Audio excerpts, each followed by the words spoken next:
زما ادم خان نوم دی، د پلار مې محمد رحمان نوم دی. د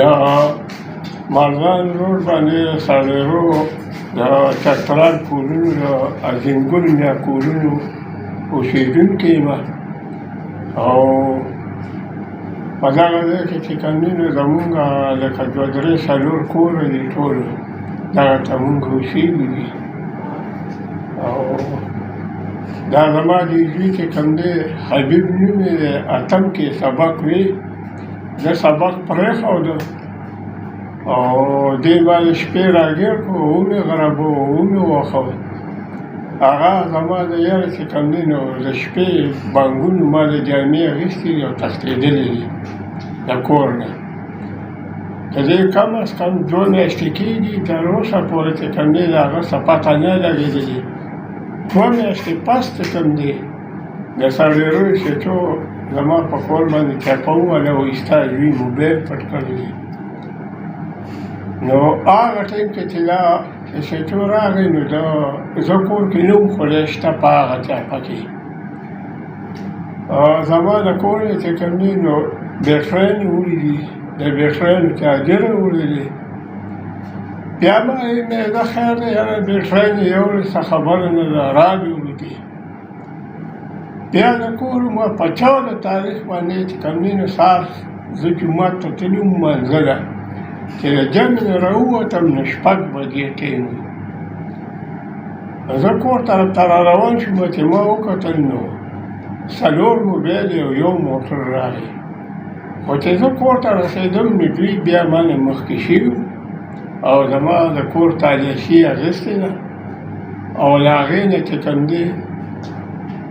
ورته چې ورنږدې شوم نو دوی زما د کور نه پرج راوښکو. نو ما سېټو صاحب ته وویل چې واجد خان ته مهرباني وکړه، لږ صبر وکړه، ته زما د کور نه دا پرج په کم قانون وړې. زما د کور نه چې کوم دی تا د دې نه مخکې بیټرۍ مې یوړې چاپه دې ووهله، اوس دې دا بیا چاپه ووهله، اوس دې پرج را په مخه کړی دی. مې تا خو لکه د قانون کې خو دا نشته دی چې ته چا د کور نه بیا دغه وړې سامانونه وړې. تا یوړو دا پرج باید ما ته پرېږده، زما ماشومان بچي نسیمې دي، مې د دوی کار ته دغه کې خرابې، مې مهرباني وکړه دا موړه. نو ما ته وویل چې اخوا شه مشره دې کې ستاسو کار نشته دی. نو ما هغه پرج ته لاس کړ او هغه ما ونیو، ما یې ته څنګه وړې ماله. سېټو ما له دیکه راکړه، هغې دیکې باندې چې کوم دی نو زه دغه شوم، ما له ده ګراوان ته لاس ور واچوو. نور پولیس والا سره 15-16 کسان پولیس والا وو او هغوی چې کوم دی ولګېدل او زه یې ونیولم دغه ځای کې زمونږ دغه کور مخې ته کرش پروت و، هغه غټ غټ کاڼي په هغې کې زه راسملولم او ټول په ما باندې لګیا شو، په دې سر باندې راله لکې په بوټانو او شوک مې په دې ملا نښتي وو. خو لکه د لاسه باندې وښکلم دا ټوپۍ کېړۍ هر څه زمانې پرېوتي وو.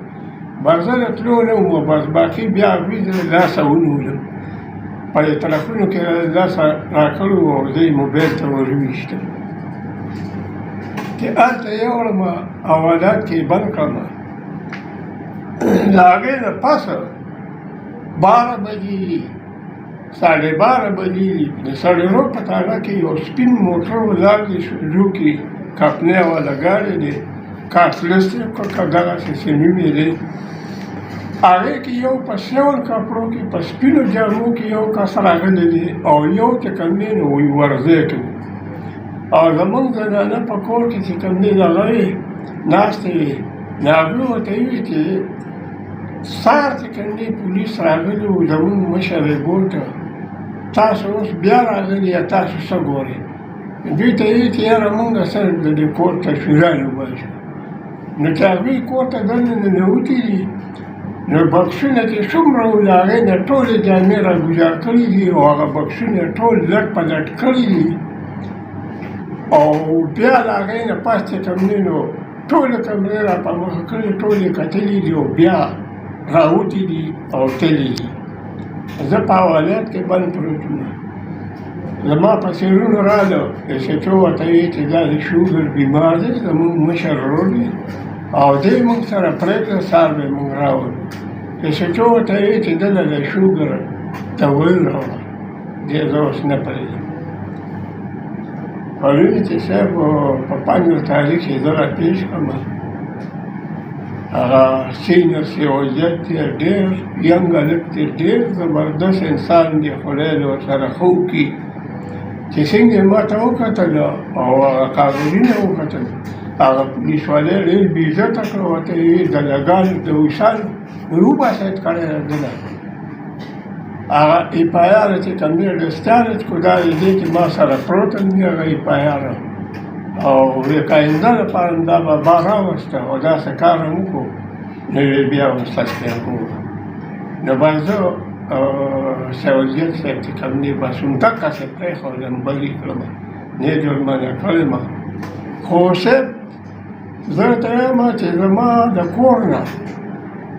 یوازې دا بیټرانې او دا پرز نه دی تللی په دغه ټایم کې چې کوم دی د ایس ایچ او سره زما په کور کې د خشاک دپاره ما یو تبر ایښی و چې مونږ به پې اکثر لرګۍ مرګۍ ما ته خشاک هم پې دغه کوو ته یقین په خولې وکړه چې هغه تبر یې راواخېسته د ایس ایچ او په خپله واجد خاله او یو د خپل موټر ډیګۍ خوله وکړل او په هغه موټر په ډیګۍ کې زما د کور هغه تبر هم ایښی دی او وړی دی صاحب زما 80,000 روپۍ زما د کور نه تلي زما د مور د مرګ چې کوم دی داسې تقریبا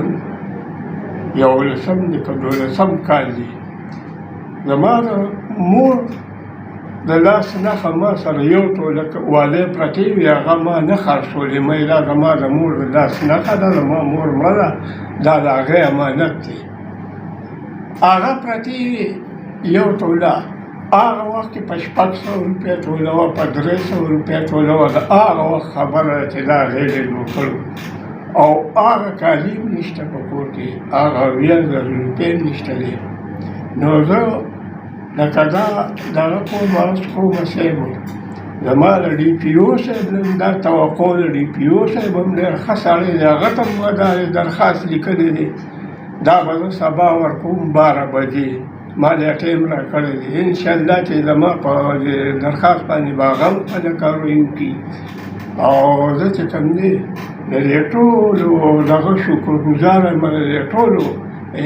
انتظامي او د دې آی ټي شکرګزار یم زه به آی جي پي صاحب ته دا اپیل کوم چې زما په دې دغه باندې ایکشن والي زه غریب سړی یم ما سره ډېر زیاتې کړی دی زما ورور چې کوم دی نو په دغه ټایم کې لکه 2-3 ګنټې شوي چې د هغې ماشوم لکه پیدا شو او دا واجد خان چې کوم دی راغی او د هغې نه کمبل هغه ته ګزار کړه ورته یې پاسه کټ لیلته ورکړه ورته یې پاسه ته په کټ کې پرته نو ټوله بېزتي زما د انګور هم کړې ده زما د ټول کور هم کړې ده دا زما لکه چې د هغه څومره وخت رسېده هغه بېزتیانې زما وکړې زه اوس دا دغه کومه د تاسو ټول د میډیا والاو ته ټولو ته دا خواست کومه او دا اپیل کومه چې تاسو ټول زما په دې دغه باندې چې کوم دی اکشن واخلئ ټیک شوه زما زوی غل شو دا بس دی غل دی موبایل دا پې وشوه نو دا موبایل به د څومره پیسې دي یو 100,000 روپۍ دي 150,000 روپۍ د 40,000 روپۍ ایس ایچ او صاحب ته ما ته ویلي چې دغسې کار دی نو ما به خیر دی زه به دغه سړو له ورکړي وم هغه سړي ما ته بېګا سره پته ولګېده چې یاره دغه ځای کې کور دی وی یو کس بل نیولی و او هغه باندې دغه کوو هغه یې پرېښودو اوس چې کوم دی بیا زما په دوی باندې چې کوم دی دغه وکړو نو ډېره د افسوس خبره ده زه په دې باندې دغه کوم زه چې کوم دی نو ډي پي او صاحب ته هم دا سوال کوم چې په دې باندې اکشن واخلي او زما سامانونه ما ته واپس کړي ما ته د هر څه او زما د دې بېعزتۍ تپوس وکړي آی جي پي صاحب ته هم زه دا اپیل کوم چې زما د دې بېعزتۍ تپوس وکړي د دې واجد خان نه او زه ګنډاپور صاحب وزیر اعلی ته هم دا اپیل کوم چې زما په دې دغه باندې اکشن واخلي او دا ایکسیټو چې کوم دی د ده نه تپوس وکړي